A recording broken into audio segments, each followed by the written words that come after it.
How's it going, guys? It's Parker here, and today we're going to be taking a look at a legend of a graphics card, and that is the GTX 1070 in 2025. As of right now, you can pick up one of these on eBay for about $65 to $70, making it one of the cheapest 8GB model cards that you can get on the used market right now. Obviously, there's cards like the RX 580, but a step above that is the GTX 1070. So we're going to see how this performs in 2025 in a couple of games at 1080p. So let's go over the specs of the GTX 1070. So we obviously know it has 8GB of VRAM.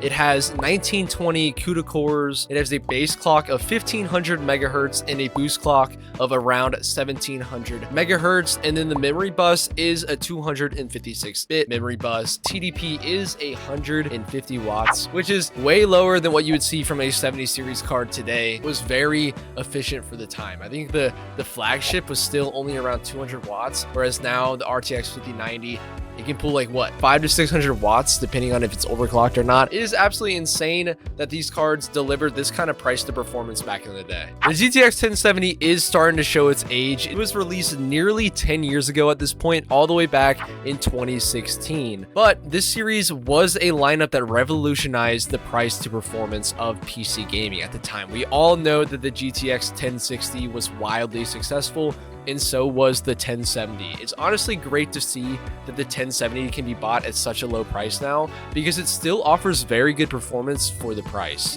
The games that we're going to be testing today are Fortnite. A game that I've never played before is Delta Force. It's pretty fun. And then we're also going to be playing Hogwarts Legacy, so that we can kind of see a range of competitive to more single player story driven games. So yeah, guys, we're going to put the settings on DX11 because this is an older card, and we're going to be playing on the low preset. In the bus, we are getting 210 to 220 FPS on average. Wow, that's pretty good. I don't know how I haven't seen a player yet.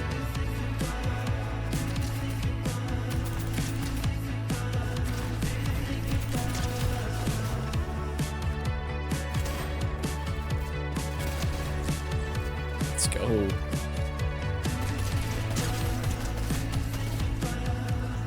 Dude had a crown? What? What? Good luck, bro. Yep. Oh.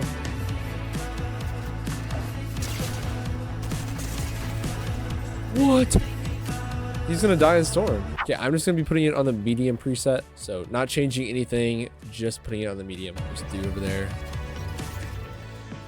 Here's a bunch of loot. Hopefully I just don't land on somebody though. Less laggy than I would have expected. Usually whenever I'm playing on DX11, it is very just stuttery, laggy. But right now it feels really good. It's gonna be coming this way. Bro. He's phasing through my walls. What? The performance though was very good. Honestly, for a 10-year-old card, you really can't ask for more than that. That was actually really good. All right, guys, I wanted to run a little bit more harder game to run, so I am going to be playing Delta Force, which I've never played before on PC. I heard it's pretty good. We're going to be playing at the max FOV. We're going to do unlimited frame rate in all medium settings. I'm kind of worried as to if this is going to run this well or not, so I'm just going to keep it at medium for now. And then we're going to use super resolution, so FSR 3.0, and we're going to be doing the balance preset so that it doesn't look too crazy. And then I'm going to do low latency for the NVIDIA reflex mode. And then we're going to make sure that all sorts of frame gen is turned off because we don't need any of that.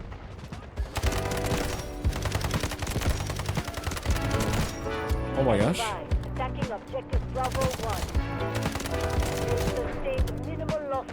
Dude, they have no idea where I'm at.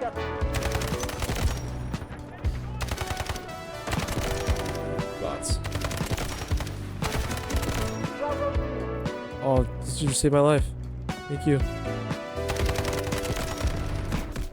No! Oh, they got me.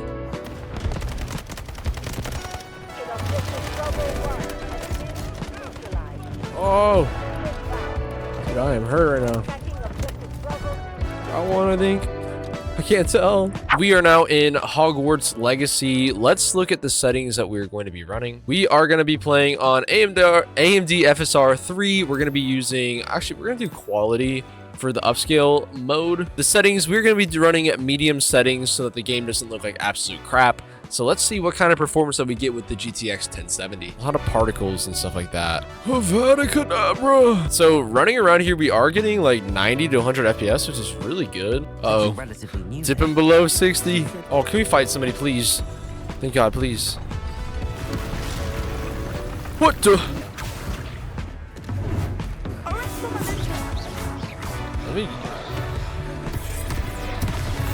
What was that? I was trying to headshot. his own game.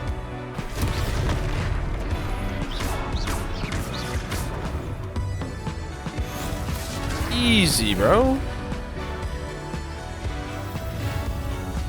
Bro, what? Okay. In conclusion, the GTX 1070 might be nearly a decade old, but for $70, it is a fantastic entry-level budget option. Especially right now when GPU prices are a bit inflated, this is going to be a great card to hold you over if you're making somewhat of a budget system choice. It does perform about on par with the 1660 Super, which has long been a favorite and a staple in the budget gaming community. If you guys enjoyed the video, make sure you hit the like button and subscribe for more GPU breakdowns and PC builds. And let me know in the comments, would you still buy a GTX 1070 in 2025, or is it finally time to let it go? I'll see you guys in the next one.